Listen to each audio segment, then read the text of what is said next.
Topic is DCC, that is dicyclohexyl carbonamide. Dicyclohexyl carbonamide. So let's begin with the preparation. In DCC is basically it is a dehydrating agent, so we are not going more into it because we have studied already this one.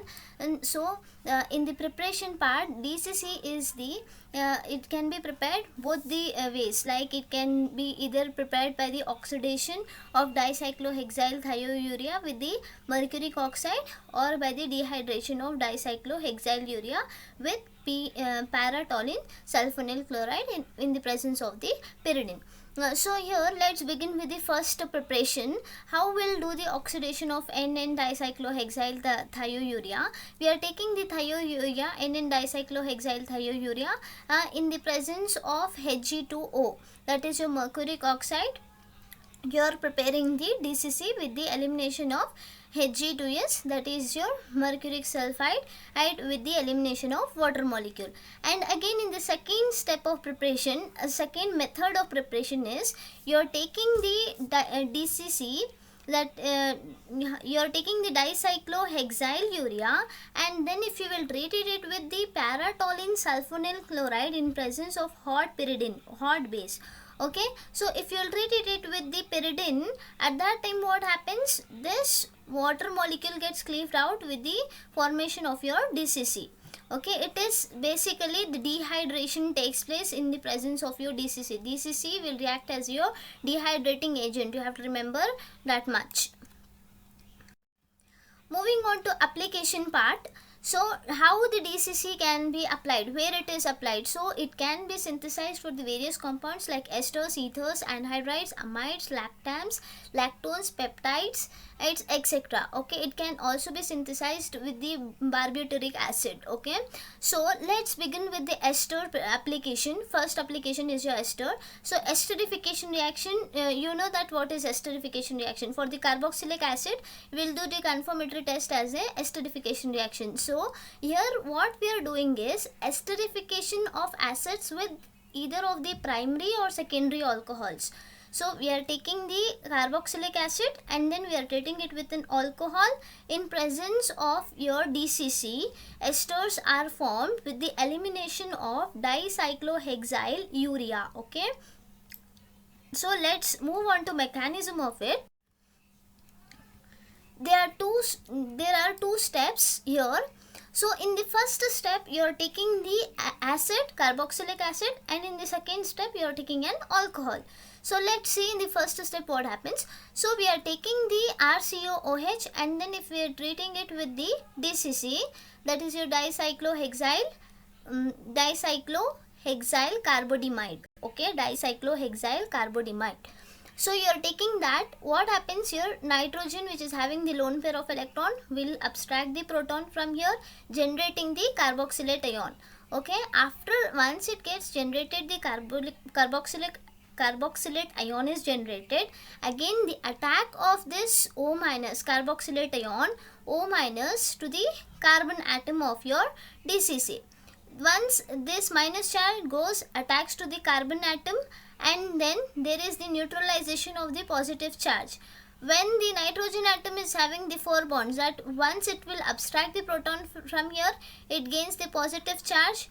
Okay, neutralization of the positive charge from the neutralization of the positive charge of the nitrogen atom, leading to this structure. Okay, and after that you have to do the protonation. Protonation is done for the next nitrogen atom.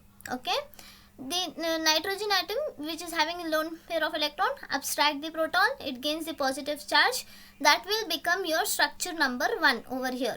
I have written it as here 1, right? So consider it as 1. And then moving to the next step, after the generation of this adduct formation, you have to treat it with an alcohol.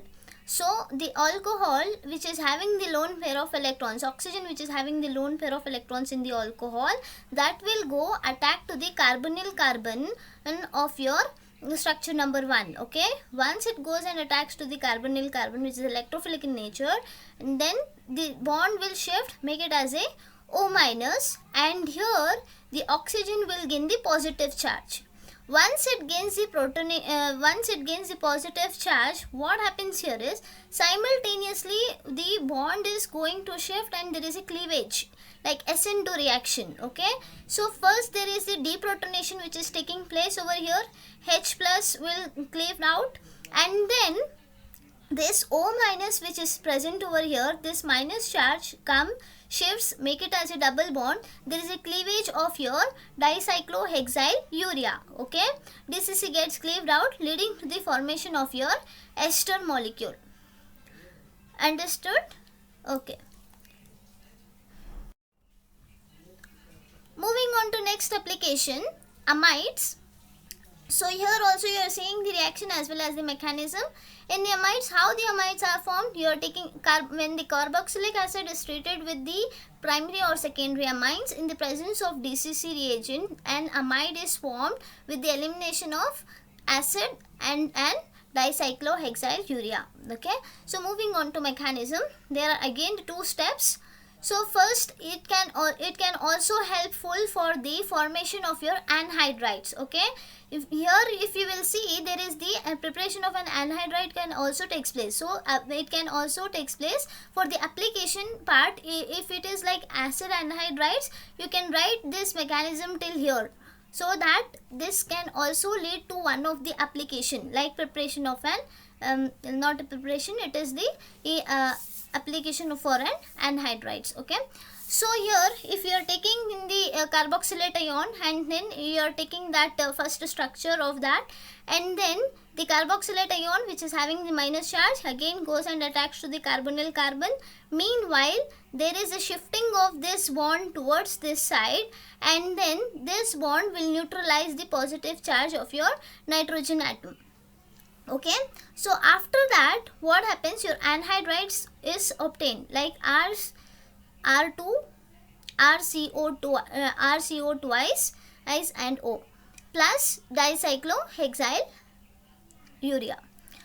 And then moving on to second step, you are taking the anhydride and then you are treating it with the amines. If you will treat it with the amine, your amide is obtained with the elimination of your RCOOH. Okay, RCO, one of the RCO group, this nitrogen will go and attack to the carbonyl carbon.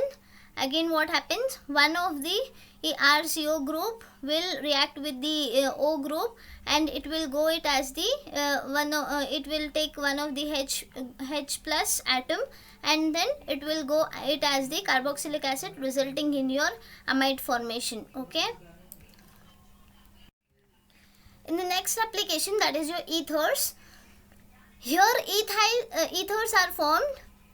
First you are taking the phenols when it is treated it with the ethanol in the presence of DCC, upon heating under pressure, you are getting the ethyl phenyl ether, ROR dash.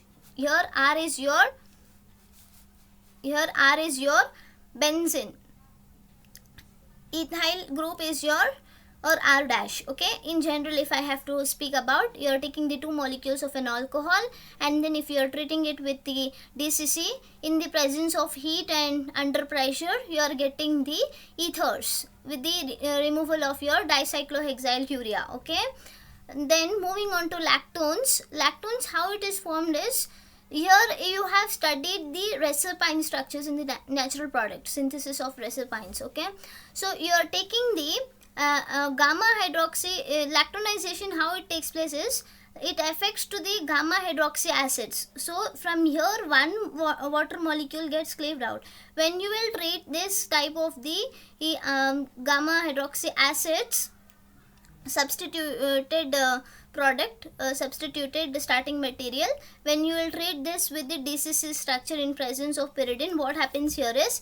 1H from here and then OH from COOH. Okay, this whole water molecule gets cleaved out from here, resulting you in this product.